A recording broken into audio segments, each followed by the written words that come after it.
Thank you.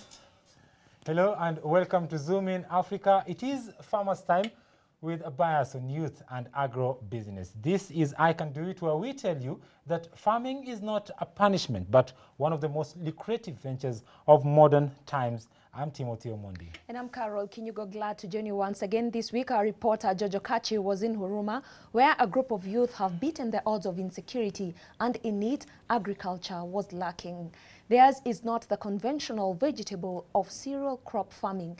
The 32 young men and women have ventured into bamboo farming, which they hope to use in making furniture after 3 to 4 years. And although their project is several months old, their hopes of making it are high.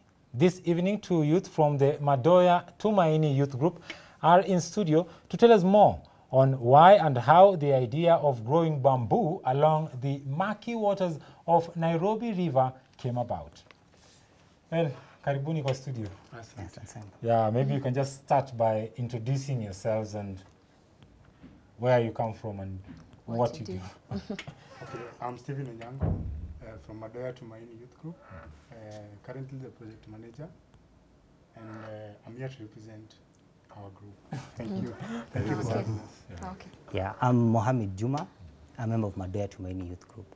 Yeah. Okay, welcome guys. Thank you. And should be so smiley. Today is your day. So when did you start this project? Although we have several projects, the bamboo project we started late to 2011. Yeah, and we started by planting several bamboo along the river, and we planted around 2,000.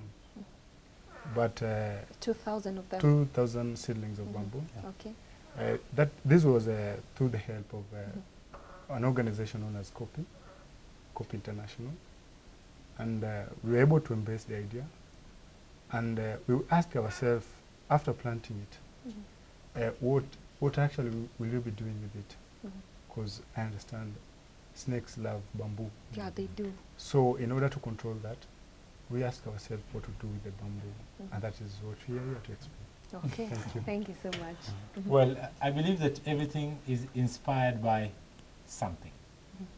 And so, Moha, maybe if you just tell us a little bit. Yes, there is this organization that you came across that introduced you to bamboo, but what inspired the farming of bamboo? Actually, it was the idea of COPI, which is the partnership. We were in the partnership with that organization. Yes. So they came up with that idea, and then we decided now we can go the bamboo way. So it was their idea. And since we had a very vast land, we thought it was nice at least we do it. Yeah, and that is what we just started out on. That's how everything started out. Yeah. Well, I think now you have seen many ideas in our program, but let's first take a look at this video, and then we'll come back to you with more discussions. And as they say, they are going to explain more about the project. So our viewer at home, if you are watching us, we are live from the GBS studios. For any comments, suggestions, or opinion, you can send us an SMS on 8550. Very warm welcome to Zoom in Africa and to your favorite segment of I Can Do It. It is another new year full of new challenges, and here in Zoom in Africa, and especially in your favorite segment of I Can Do It, the rubbers indeed started meeting the road. I'm talking about starting it on a very high key, and I believe this will be the spirit throughout the year. Imagine urban bamboo farming, and not anywhere else but in Madoya.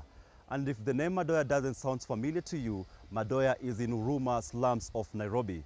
Here, a group of 32 dedicated, determined, and passionate young people have decided to explore the benefits that comes with bamboo farming. Join me as we get to know how they have done it.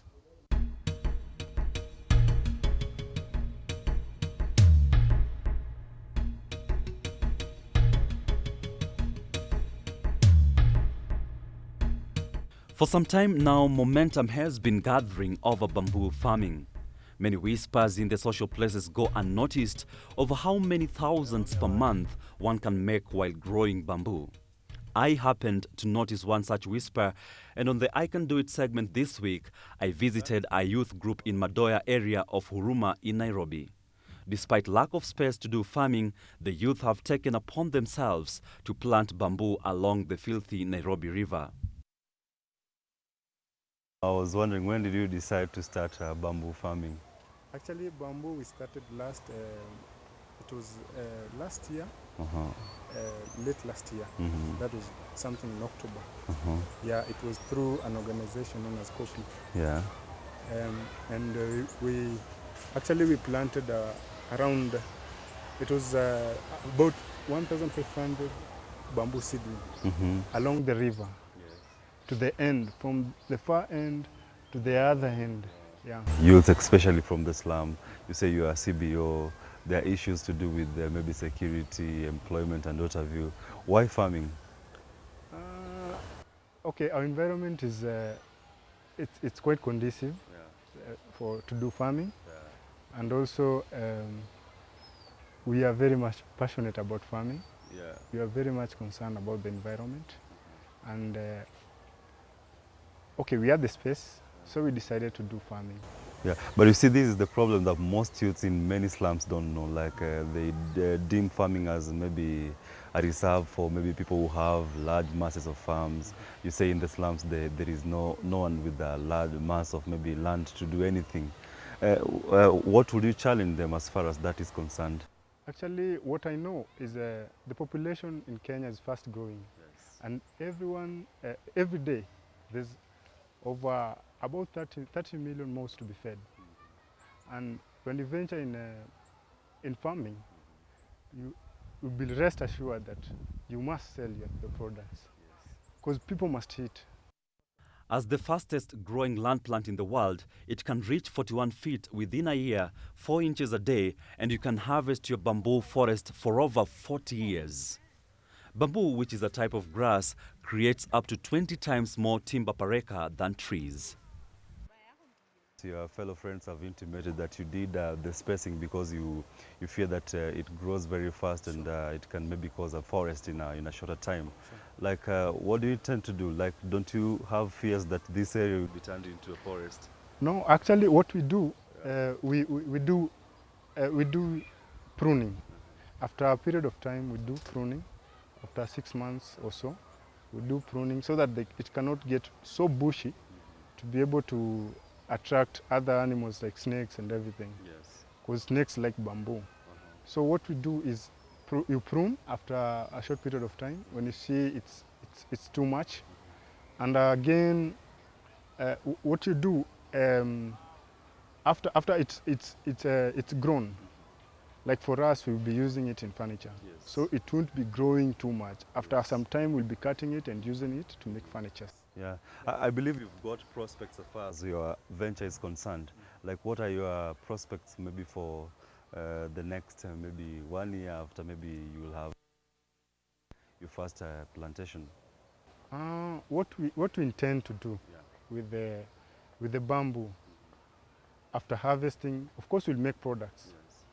And we foresee us selling very many products, because the raw material will be ready, so we won't be buying the raw material. So actually we'll have so much advantage, because we'll be making the products and selling the products in plenty. Yeah, we'll be supplying even the JBS. We can supply you with furniture. You are really welcome to supply us. Thank you. And that's the way to go, sir. Sure. Efforts to get more and more people to plant trees have been upscaled in the recent times due to mounting environmental concerns about the lack of sustainable forests. The lack of enough timber has also accelerated the demand for bamboo. It's not a matter of planting in rural or urban area, but it should be planted all over, because it has great importance. Yeah. Like this one, you can make furniture out of it. You can make charcoal out of it. It can make plenty of products out of it. So it has great importance. Wherever you can plant it, plant it. And only if you plant one calm, they can come. Yeah, this is a calm. If you plant one calm, they can come to about 200 maximum. 200 other calms. And it grows, it multiplies over time. Multiplies over time. And actually, I will encourage each and everyone to at least plant one bamboo in its everywhere, in every space that you can get, because it has great importance in all of Kenya. Madoya Youth Group cannot claim to be kings of bamboo farming in Nairobi, but they can claim to be the first award-winning group for tapping the environment benefits that come with bamboo. After planting this woody grass along the Maki-Nairobi River, they were fitted. Yeah, fortunately, though we are in the slum, the people who recognized our effort, and the Agrochemical Association of Kenya, they recognized, we participated in a competition that was nationwide, the whole of Kenya, and we made the first. One of the things that made us to be the first runners-up was the bamboo. So I think more people are appreciating bamboo, and of course it had monetary value. The group of 32 young men and women has had to weather numerous challenges for the short period of time they have been into bamboo farming. Nonetheless, they are not turning back. Instead, they have decided to hone their skills at a workshop they put up in the area in readiness for the bamboo, which they say will turn their fortunes around. For bamboo, maybe farming, is it so tasking, and how long can one get the returns afterwards? Okay, for bamboo, you have to be patient, by the way. If you plant it, it can take around 3 years, then it is okay. It is mature, it can be used. And you say for 3 years? For 3 years, it should be okay. It should be okay to be used for furniture and other products. But even 2 years, depending on the type of bamboo, because we have the giant bamboo, which can take around 5 years to mature, but it can grow to a very big come. A very big come, because considering that it grows 1 meter per day, depending on the nature of the soil and all that, if it gets the nutrients. So I wouldn't say that it's too much tasking for us, but I'll say I would like to encourage everyone, because it's in the process you get the environment becomes clean. In the process you create employment. In the process, it doesn't harm anyone to plant bamboo. So it's full of benefits. And you have nothing to lose if you plant bamboo. Yeah, even if it has to take the period. And also, when you get the required skills and all the knowledge that you need to use the bamboo to make a bamboo product, it's not too much tasking.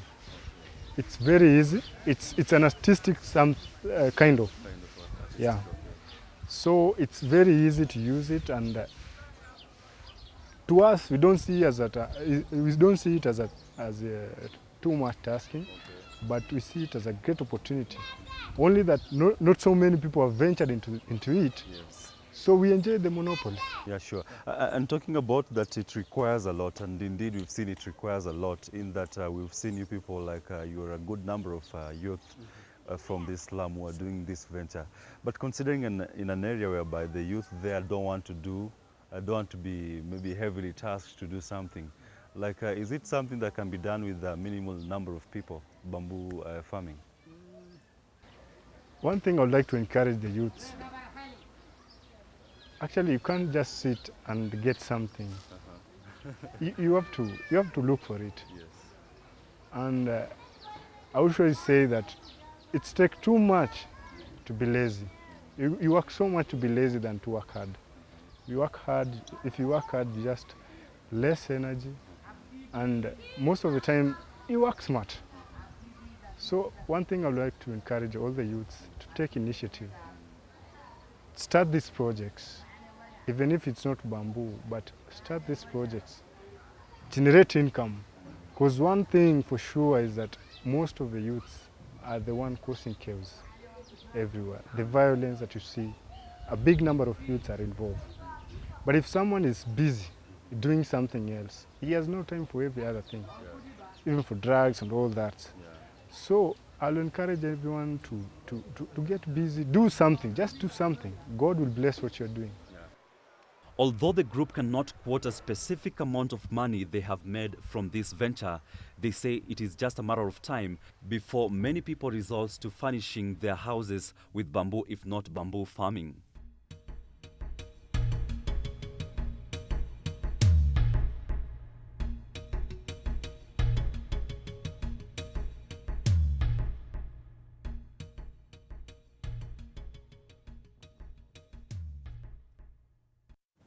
Well, you have seen many I Can Do pieces on this show, but after that video, you must be really convinced that farming is vast. Farming is not just about animals and crops. Trees and forests can be a good source of money to a farmer. In this case, a woody grass plant is keeping youth in Madoya busy, but today they have found time to be with us to help you appreciate the benefits of bamboo. Now you'll hear this for the upteenth time.